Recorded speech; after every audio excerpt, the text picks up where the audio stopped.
सरकार ने फरवरी तक 7.81 लाख सिम कार्ड और 3,000 स्काइप आईडी,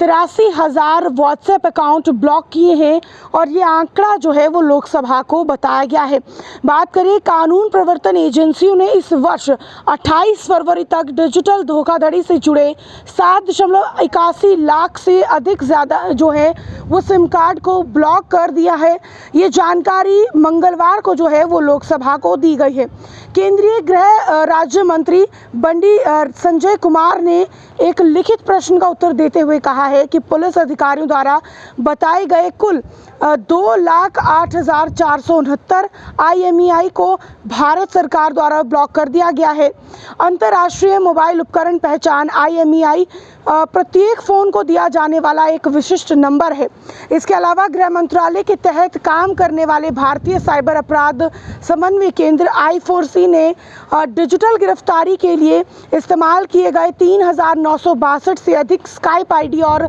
83,668 व्हाट्सएप खातों की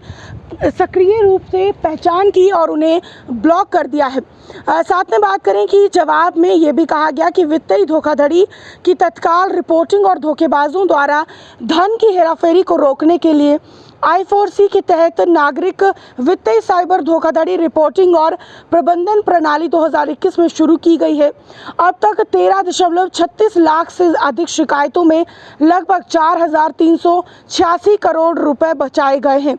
मंत्री ने कहा कि 1,4C की एक भाग के रूप में एक राष्ट्रीय साइबर अपराध रिपोर्टिंग पोर्टल cybercrime.gov.in शुरू किया गया है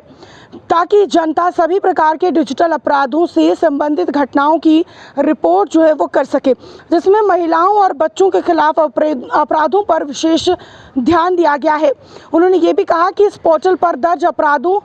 उनके FIR में तब्दीली और उसके बाद की कार्यवाही का काम संबंधित राज्यों और केंद्र शासित प्रदेशों की कानून प्रवर्तन एजेंसियों द्वारा किया जाता है। मंत्री ने कहा कि शिकायत दर्ज कराने में सहायता के लिए टोल फ्री हेल्पलाइन नंबर 1930 जो है वो शुरू किया गया है। आपने देखा कि हमारे फ़ोन्स पर जो है एक मैसेज भी जो है वो सरकार द्वारा ऐड ऑन करवाया गया है, जिसमें आप कभी भी किसी को कॉल करते हैं तो सबसे पहले आपको वार्न किया जाता है, अलर्ट किया जाता है कि किसी भी अननोन नंबर से कॉल पिक आपको नहीं करनी चाहिए। करते हैं तो फ़ोन पर कभी भी अपना कोई भी पिन, कोई भी ATM नंबर या फिर बैंक डिटेल्स या पर्सनल डिटेल्स कभी शेयर नहीं करनी चाहिए। उसी तरीके से लोगों को धोखाधड़ी से बचाने के लिए अगर किसी के साथ धोखाधड़ी हो भी जाती है तो शिकायत कहाँ पर आपको करनी है, उसके लिए ये नंबर जो है वो तैयार किया गया। इसके अलावा पोर्टल भी तैयार किया गया जहाँ पर लोग अपनी शिकायतें दर्ज कराते हैं। और साफ तौर पर बात करें कि लगातार अलग अलग तरीके के स्कैम्स जो है वो देखते हुए सरकार ने जो है यहाँ पर कुछ ऐसे व्हाट्सएप अकाउंट्स को बंद किया है, कुछ ऐसे अगर हम बात करें स्काइप आईडीज़ जो है वो ब्लॉक की हैं, ताकि जिनकी वजह से लोगों के साथ जो फ्रॉड होता था उसे कुछ हद तक रोका जाए। लेकिन बात करें कि अगर आपकी सिम कार्ड भी किसी के पास है या आपके नाम का अकाउंट कोई और भी यूज़ करता है तो उसे जल्द से जल्द ब्लॉक कर दीजिए, क्योंकि अगर कल को कोई और उसे इस्तेमाल करता है और इल्लीगल तरीके से यूज़ करता है तो सिम कार्ड उसके नाम पर होगा, उसे परेशानी हो सकती है। अब ये जानकारी आपको कैसी लगी कमेंट सेक्शन में अपनी राय ज़रूर रखिएगा।